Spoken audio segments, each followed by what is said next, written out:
अस्सलाम वालेकुम class, how are you.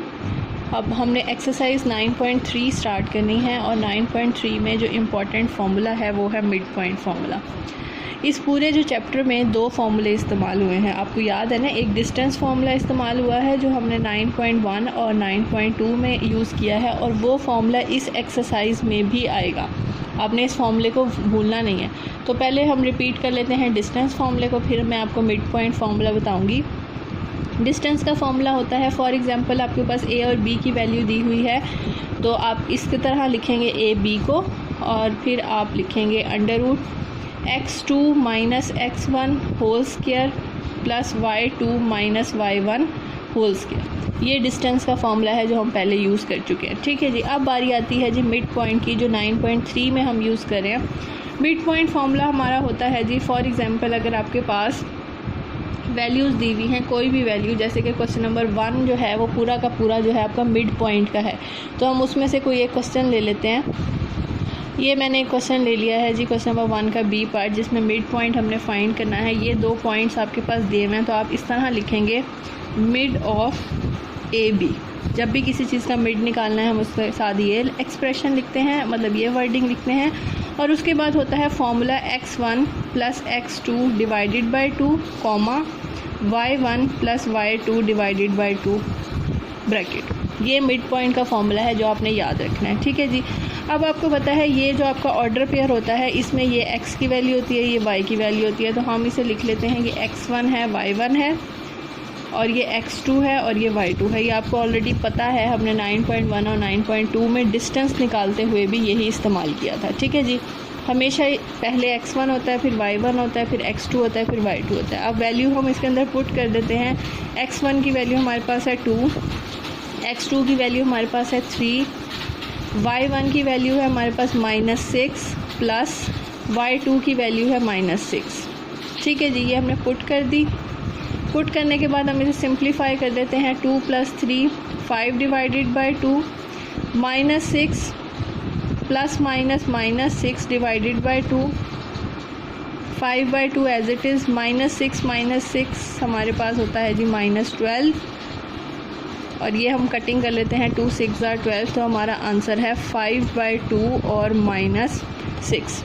ये है जी मिड पॉइंट निकालने का तरीका। और क्वेश्चन नंबर 1 के जितने भी पार्ट्स हैं उस सब में आपने यही फार्मूला अप्लाई करना है और सबका मिड पॉइंट निकालते जाना है। ओके जी। नेक्स्ट क्वेश्चन नंबर 1 हमारा हो गया है मिड पॉइंट से। अब हमने क्वेश्चन नंबर 2 करना है, और मैं आपको ये बात याद दिला दूँ कि 9.3 इंपॉर्टेंट एक्सरसाइज है। क्यों? क्योंकि इसमें से आपका लॉन्ग क्वेश्चन आता है।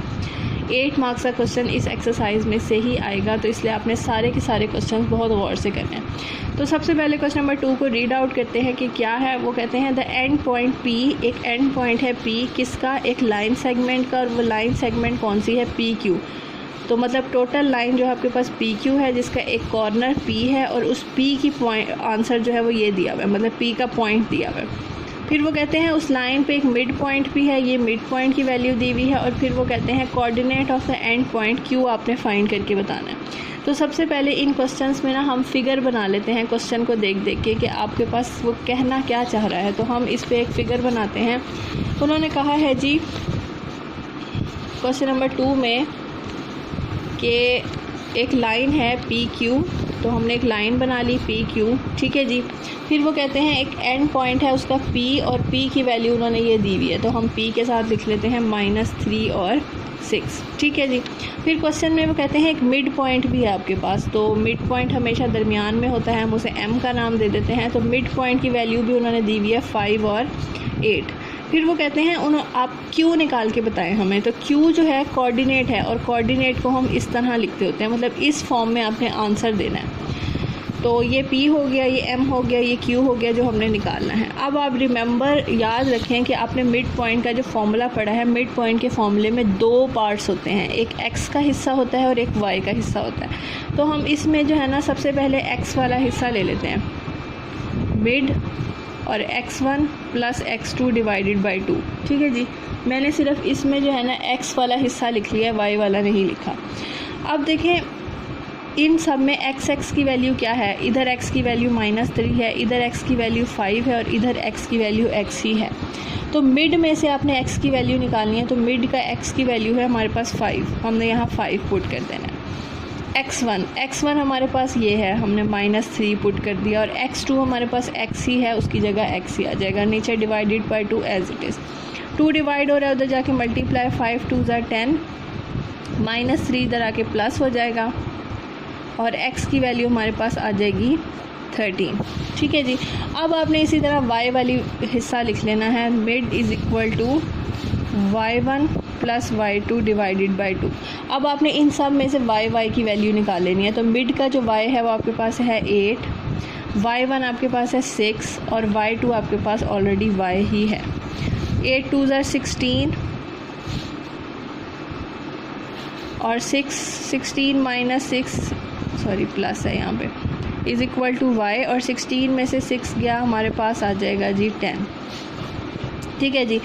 अब उन्होंने कहा था q की वैल्यू निकालनी है, तो q को हम इस तरह रिप्रेजेंट करेंगे, x की जगह पे हमने 13 निकाला है और y की जगह पे हमने 10 निकाला है, ये हमारा आंसर है।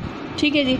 आसान सा क्वेश्चन है, लेकिन ये है कि आपको इसमें थोड़ा सा गौर व फिक्र करना है, तो आपने अच्छी तरह से ये क्वेश्चन करने हैं। नेक्स्ट क्वेश्चन की तरफ चलते हैं। नेक्स्ट है जी आपके पास question number 3, prove that mid point of the hypotenuse of a right triangle is equidistant from its 3 vertices. तो हम सबसे पहले इसकी ना फिगर बनाएंगे। आप ये देखें कि इस क्वेश्चन में क्या है कि राइट ट्राइंगल है, तो हम राइट ट्राइंगल ड्रॉ कर लेते हैं। यहाँ पे आपको पता है राइट ट्राइंगल इस तरह की होती है, ऐसे ही होती है ना, जिसमें 90 का एंगल होता है। ठीक है, राइट ट्राइंगल है। राइट ट्राइंगल के बाद वो कहते हैं उसके ना ये 3 वर्टिसेस हैं। वर्टिसेस का मतलब होता है कॉर्नर्स। तो अब हमें ये नहीं पता कि पी क्यू आर में से कौन सा पॉइंट पी क्यू आर है, क्योंकि बाकी अगर सिंपल ट्राइंगल होती है ना, उसमें तो हम खुद से नाम कोई भी लिख सकते हैं, कहीं पे भी पी लिख सकते हैं, कहीं पे भी क्यू लिख सकते हैं। लेकिन राइट ट्राइंगल में ऐसा नहीं होता है, इसलिए क्योंकि इसकी जो एक साइड होती है ना वो बड़ी होती है। तो यहाँ पर आपके पास वही कॉर्नर्स आएंगे जिसका बड़ा आंसर होगा। तो हम इसमें क्या करेंगे, सबसे पहले हम इन 3 पॉइंट्स की मदद से डिस्टेंस फार्मूला लेंगे, और डिस्टेंस फार्मूला हमें बताएगा कि कौन सा आंसर सबसे बड़ा है। जिसका आंसर सबसे बड़ा होगा उसके पॉइंट्स आपने यहाँ लिख देने। तो देखें जी, सबसे पहले हम पॉइंट में आपको बता देती हूँ। क्वेश्चन में गिवन है जी, पी की वैल्यू आपके पास दी हुई है -2 और 5, क्यू की वैल्यू आपके पास दी हुई है 1 और 3, और आर की वैल्यू दी हुई है -1 और 0। अब आपने क्या करना है, अब आपने पिछले क्वेश्चन की तरह जो है ना इनका डिस्टेंस निकाल लेना है। डिस्टेंस का फॉर्मूला पी क्यू सबसे पहले हम लेंगे। ठीक है जी, पी और क्यू का डिस्टेंस लेना है। डिस्टेंस फॉर्मूला हमें ऑलरेडी पता है, x2 माइनस x1 का whole square plus y2 minus y1 का होल स्क्वायर। तो ये आपके पास आ जाएगा, ये x2 की वैल्यू है 1 माइनस -2 प्लस आगे y2 माइनस y1 है, तो इसका y2 आपके पास है 3 और y1 है आपके पास 5। सारी वैल्यूज़ हमने पुट कर दी, इन्हें सॉल्व कर लेते हैं। माइनस माइनस प्लस 1 2 3 का स्क्वायर, 3 माइनस 5 माइनस 2 का होल स्क्वायर, 3 3 ज़ा 9, माइनस का स्क्वायर प्लस 2 2 ज़ा 4, और 9 प्लस 4 हमारे पास होता है जी √13। ठीक है जी। नेक्स्ट अब हम निकालेंगे क्यू आर का डिस्टेंस। फॉर्मूला बार बार नहीं लिख रही क्योंकि फॉर्मूला यही वाला रहेगा। तो क्यू आर में हमारे पास x2 हमारे -1 है, और x1 जो है हमारे पास 1 है, प्लस y2 है 0 और y1 है -3। वैल्यू पुट कर दी, -1 -2 का होल स्क्वायर, -3 का होल स्क्वायर, -2 का होल स्क्वायर 4 होता है, -3 का होल स्क्वायर 9, और ये आपके पास आ जाएगा अगेन √13। अब हम डिस्टेंस लेंगे पी आर और पी का, पहले पी क्यू फिर क्यू आर और अब आर पी। चलें जी, अब आर पी का डिस्टेंस लेते हैं। तो आर पी में हमारे पास x2 होगा -2 माइनस -1 का होल स्क्वायर, और y2 होगा 5 और y1 होगा 0। सारी वैल्यूज़ पुट कर दी, ये हो जाएगा -2 माइनस माइनस प्लस 1, -2 प्लस 1 -1 का होल स्क्वायर और 5 का होल स्क्वायर। तो 1 का होल स्क्वायर 1, 5 5 ज़ा 25, और ये आपके पास आ जाएगा √26। ठीक है जी। यहाँ तक करने के बाद जो है ना, अब आपने इनको नाम देने हैं कि राइट ट्रायंगल कौन कौन से पॉइंट पे एग्जिस्ट करता है। हमने देखना है कि सबसे पहले इनमें सबसे बड़ा आंसर कौन सा है। हमने देखा आर और पी का सबसे बड़ा आंसर है, तो हाइपोटेनस जो साइड होती है राइट ट्रायंगल में वो सबसे बड़ी होती है। तो आप यहाँ पे लिखेंगे आर और पी। ये सब कुछ हमने इन पॉइंट्स को लिखने के लिए निकाला है। आर और पी हमने यहाँ लिख दिया। अब जो तीसरा बचा है हम क्यू यहाँ लिख देते हैं। ठीक है, खुद से आपने इस ट्रायंगल में नाम नहीं देने। सिंपल ट्रायंगल होती है तो वहाँ पे हम खुद से दे सकते हैं, लेकिन राइट ट्रायंगल में हमें डिस्टेंस निकाल के फिर नाम देने पड़ते हैं, क्योंकि जब सबसे बड़ी साइड है वो यहाँ पे आएगी, बाकी जो तीसरा अल्फ़ाबेट बच जाता है वो यहाँ पे। अब ये करने के बाद अब क्वेश्चन को बाकी पढ़ते हैं कि अब इसमें हमने करना क्या है। हमने करना है, वो कहते हैं prove that the mid point of the hypotenuse of a right triangle. जो राइट ट्रायंगल की हाइपोटेनस वाली साइड है ना, उस हाइपोटेनस साइड पे एक मिड पॉइंट है। तो हम यहाँ पे लिख देते हैं जी एम। यहाँ पे वो कहते हैं एक मिड पॉइंट है। अब वो जो मिड पॉइंट है is equi distance from its 3 vertices, मतलब वो मिड पॉइंट का जो डिस्टेंस है ना वो सबसे इक्वल है वर्टिसेस के साथ। मतलब एम पी, एम क्यू और एम आर, इन तीनों का डिस्टेंस एक जैसा होना चाहिए। ये प्रूफ करके बताएं। तो हमें एम पी का डिस्टेंस लेने के लिए एम की वैल्यू चाहिए, क्योंकि पी क्यू आर की वैल्यू तो है, एम की नहीं है। तो हम क्या करेंगे, आर और पी का जो है ना वो मिड पॉइंट ले लेंगे, ताकि हमारे पास एम का आंसर आ जाए। तो चलें जी, एम और पी और आर का मिड पॉइंट लेते हैं। चलें जी, अब हमने लेना है मिड पॉइंट, और मिड पॉइंट किसका है, पी और आर का। तो हम यहाँ पे mid of R P, formula आपको पता है x1 plus x2 y1 plus y2 divided by 2। ठीक है जी। आर और पी हमारे पास कहाँ हैं जी, ये हैं जी। इसके साथ भी आप पॉइंट लिख सकते हैं आपकी आसानी के लिए। आर का पॉइंट है -1 और 0, पी का पॉइंट है हमारे पास -2 और 5। ठीक है, तो अब ये आर पी हैं, इसमें से आपके x1 और x2 है जी आपके पास। इधर से x1 है -1 और इधर से x2 है -2। पुट कर दिया। y1 है 0 और y2 है 5। सॉल्व करते हैं। -1 -2 -3/2 और 0 + 5 5/2। तो ये हमारे पास निकल आया है जी मिड पॉइंट, मतलब m निकल आया हमारे पास। तो हम यहाँ m की जगह लिख लेते हैं जी, हमारे पास -3/2 आया है और 5/2 आया है। ठीक है, अब क्वेश्चन ये कहता है कि ये जो मिड पॉइंट है इन सब का डिस्टेंस इक्वल होना चाहिए, मतलब एम पी का इक्वल होना चाहिए एम क्यू के, और एम का एम आर के इक्वल।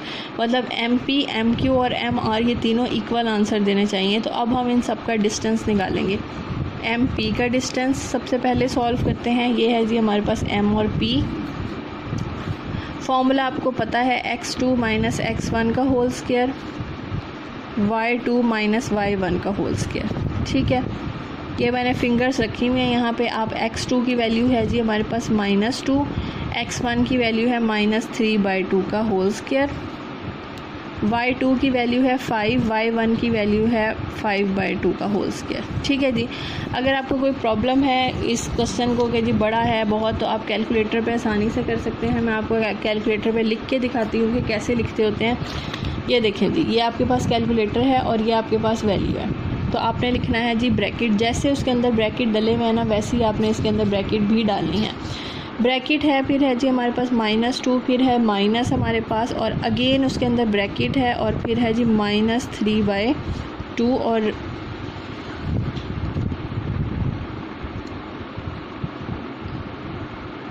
फिर हो रही है ब्रैकेट क्लोज़, और अगेन ब्रैकेट क्लोज़ हो रही है। तो ये सब कुछ जो है मैंने इसके अंदर लिख दिया है।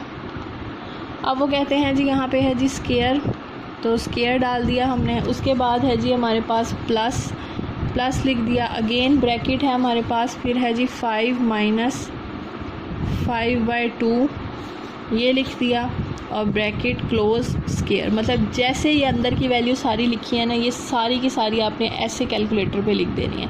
तो आप इक्वल का निशान दबाएंगे, ये आ जाएगा √13/2। ठीक है जी। अब निकालते हैं जी एम क्यू का डिस्टेंस, क्योंकि हमने तीनों के डिस्टेंस इक्वल लाने हैं। तो अब एम क्यू निकालना है हमने। एम क्यू वैल्यू पुट करते हैं इसके अंदर। एम क्यू की वैल्यू है जी x2 हमारे पास है 1 माइनस माइनस 3/2 का होल स्क्वायर प्लस 3 माइनस 5/2 का होल स्क्वायर। ठीक है, ये हमने इसके अंदर लिख दी है। अब यही सब कुछ हम कैलकुलेटर पे लिख देते हैं। आपको कैलकुलेटर पे लिखना आता है, मैं सिर्फ यहाँ पे चेंज कर रही हूँ। 5 की जगह है जी मेरे पास 3 और -2 की जगह मेरे पास है 1। ये देखें जी, अगेन हमारे पास आंसर आ गया है 13/2 under root as it is और 13/2 उसके अंदर MQ की वैल्यू निकल आई। अब हमारे पास रह गया है MR। तीनों की डिस्टेंस निकालना है आपने, MP, MQ, MR। चलें जी, अब MR की तरफ देखते हैं। MR के पॉइंट्स हैं हमारे पास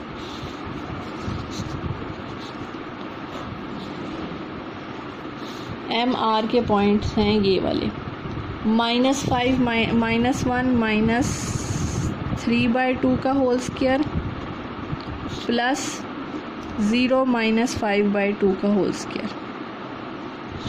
ये वैल्यू है।